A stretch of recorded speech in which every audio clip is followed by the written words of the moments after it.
Now let's turn our attention to the UK, where the riots showed no sign of dying down. They began in the seaside town of Southport last week after the brutal stabbing there left 3 young children dead. Seaside town. 3 girls were killed. However, 186,000 Palestinians have been killed. Most of them are children. Do you see us burning every synagogue that supports the Israeli regime? Another fire, another night of chaos. Anti-immigration. आपको ये जानकर हैरानी होगी कि Europe में 2023 में total 27 million immigrants थे, जो कि यूरोप की टोटल पॉपुलेशन का 5.8% था। लेकिन ये आंकड़े बस नंबर्स नहीं है, ये क्राइसिस का स्नैपशॉट है जो आज भी बढ़ते ही जा रहा है। दोस्तों, आज हम ऐसे मुद्दे पे बात करने वाले हैं जो दुनिया के हर कोने को इम्पैक्ट कर रहा है, यूरोप का इमिग्रेशन क्राइसिस। ये सिर्फ पॉलिटिकल या फिर सोशल इशू नहीं है, ये एक ग्लोबल फिनोमेना बन चुका है जो कि यूरोपियन सोसाइटी की जड़ तक हिला रहा है। आज हम ये वीडियो में डिस्कस करेंगे कि यूरोप में क्या हो रहा है, कैसे नाइफ गैंग्स और ड्रग्स की समस्या बढ़ती जा रही है, ग्रूमिंग गैंग्स का सच क्या है और कैसे एक स्कूल इवेंट ने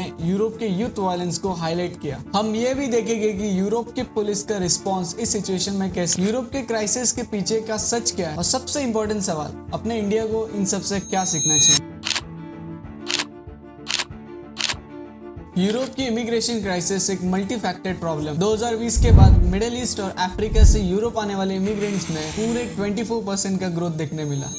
ये इमिग्रेंट्स बेटर लाइफ और सेफ्टी की तलाश में अपना घर बार छोड़कर यूरोप आते। सोशल टेंशन भी इसी क्राइसिस से देखने मिल रही है। न्यू रिसर्च के एक सर्वे के मुताबिक 45% यूरोपियंस को ये लगता है कि इमिग्रेंट्स आने से उनके सोसाइटी का कल्चर आइडेंटिटी खत्म हो रहा है और इसी के कारण लोकल कम्युनिटी और इमिग्रेंट्स के बीच में क्लैशेस हो रही है।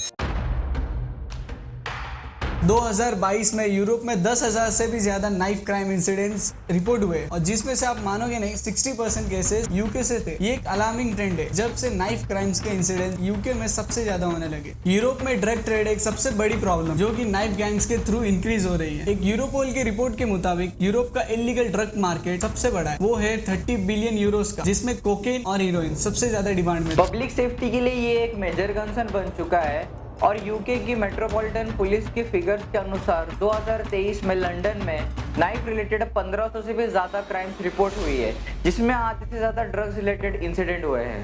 यूके में काउंटी लाइंस नेटवर्क एक ऐसा ऑर्गेनाइज्ड क्राइम ग्रुप का एग्जांपल है जो mainly knife crime and drug trafficking में इन्वॉल्व रहता है। इसने कई सारे यंग यूथ्स को मैनिपुलेट किया है, ड्रग्स बेचने एंड वायलेंस करने में इन्वॉल्व किया है। 2022 में यूके पुलिस ने 3000 से भी ज्यादा काउंटी लाइंस ऑपरेशन को डिसरप्ट किया है, लेकिन फिर भी ये प्रॉब्लम काफी तेजी से फैल रहा है। ग्रूमिंग गैंग एक ऐसा ऑर्गेनाइज्ड ग्रुप है जो मेनली वनरेबल यूथ या फिर गर्ल्स को टारगेट करता है। ये गैंग इमोशनली और साइकोलॉजिकली अपने कंट्रोल में रखता है और फिर उनका सेक्सुअल एक्सप्लॉयटेशन करता है। रोथरहम स्कैंडल जो 2014 में सामने आया, ये इशू एक सेवेरिटी को हाईलाइट करता है। एस्टिमेट्स के मुताबिक 1997 से 2013 के बीच 1400 से ज्यादा गर्ल्स को रोथरहम में ग्रूमिंग गैंग्स ने एक्सप्लॉइट किया। सिमिलर केसेस यूके के दूसरे टाउन्स जैसे रॉचडेल, टेलफोर्ड और ऑक्सफोर्ड में भी देखा गया। ग्रूमिंग गैंग्स के victim mainly white British girls होती है, लेकिन रिसेंट रिपोर्ट्स में ये पता चला कि मुस्लिम और सिख लड़कियां भी इनका शिकार बन रही है। Independent inquiry into child sexual abuse के डेटा के मुताबिक 2023 में ग्रूमिंग गैंग्स के 30% से ज्यादा केसेस अनरिपोर्टेड रहे, जो कि लॉ इन्फोर्समेंट के लिए एक बड़ा चैलेंज है। मई 2023 में फ्रांस के देओन सिटी में एक क्लास इवेंट के दौरान एक 17 साल के लड़के ने अपने क्लासमेट की हत्या कर दी नाइफ से। ये इंसिडेंट ने यूरोप में नाइफ क्राइम्स और यूथ वायलेंस पर एक नई डिबेट को जन्म दिया। इनिशियल इन्वेस्टिगेशन के हिसाब से ये सारे क्राइम पर्सनल ग्रजेस का नतीजा है, लेकिन ये प्रॉब्लम बहुत ही ज्यादा ब्रॉडर है, जहाँ पे यूरोप के यूथ का एंगर एंड फ्रस्ट्रेशन की वजह से उनमें वायलेंट टेंडेंसीज बढ़ रही है। यूरोस्टैट्स के डेटा के अनुसार 2022 के दौरान 1200 से ज्यादा वायलेंट इंसिडेंट स्कूल्स के रिपोर्ट हुए, जिसमें से 60% से ज्यादा नाइफ रिलेटेड थे। ये स्टैटिस्टिक्स ये दिखाता है कि यूरोप का यूथ कितना वल्नरेबल है और कैसे ये वायलेंस उनके स्कूल्स तक पहुंच रहा है। इस इंसिडेंट्स ने यूरोप और फ्रांस के दूसरे पार्ट्स में भी पब्लिक आउटक्राई क्रिएट किया। मीडिया ने भी ये केस को एक्सटेंसिवली कवर किया, जहां उन्होंने यूरोप की एजुकेशन सिस्टम और लॉ एनफोर्समेंट की अकाउंटेबिलिटी पर बहुत सारे सवाल उठाए। फ्रांस की गवर्नमेंट ने इस इंसिडेंट के बाद school safety, and youth violence के लिए स्ट्रिक्ट लॉस इंप्लीमेंट किए, लेकिन हमको ये देखना होगा कि क्या ये लॉस ट्रैजिक इंसिडेंट्स को फ्यूचर में होने से रोक पाएंगे। यूरोप का immigration crisis mainly middle east और अफ्रीका के कॉन्फ्लिक्ट जोन से आने वाले रिफ्यूजीज के इन्फ्लक्स से बढ़ गया है। UNHCR के हिसाब से 2023 में 1 मिलियन से ज्यादा रिफ्यूजीज ने यूरोप के शोर्स पर असाइलम सीक किया। इन रिफ्यूजीज में से 60% से ज्यादा सीरिया, अफगानिस्तान और सूडान जैसे कॉन्फ्लिक्ट रिडन एरिया से है। ये इमिग्रेशन क्राइसिस यूरोप के सोशल फैब्रिक को डीपली इम्पैक्ट कर रहा है। चलिए अब सबसे इम्पोर्टेंट टॉपिक पर बात करते हैं, what India should learn from this. India's immigration policy.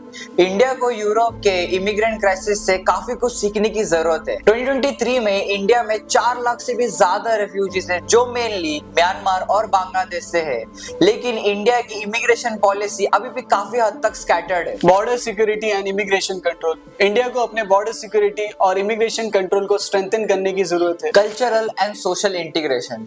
India को अपने रेफ्यूजी पॉपुलेशन को सोशली और कल्चरली इंटीग्रेट करने के लिए प्रोएक्टिव मेजर्स लेने चाहिए। इससे ये साबित हो जाएगा कि रेफ्यूजी पॉपुलेशन और लोकल पॉपुलेशन के बीच में हार्मनी मेंटेन रहे। जैसे कि हमने यूरोप के केस में देखा, इमिग्रेशन एक कॉम्प्लेक्स इश्यू है जिसका सोल्यूशन एक पॉलिसी या फिर मेजर से नहीं हो सकता। इंडिया को एक होलिस्टिक अप्रोच अपनानी होगी जिसमें लॉ एनफोर्समेंट, सोशल इंटीग्रेशन और इकोनॉमिक पॉलिसीज का बैलेंस हो, ताकि फ्यूचर में किसी भी इमिग्रेशन क्राइसिस का सामना इफेक्टिवली किया जा सके। अगर आपको ये वीडियो अच्छा लगा तो लाइक, शेयर, सब्सक्राइब करना ना भूले और देखते रहिए द ट्रिनिटी शो। तो मिलते हैं अगले वीडियो में।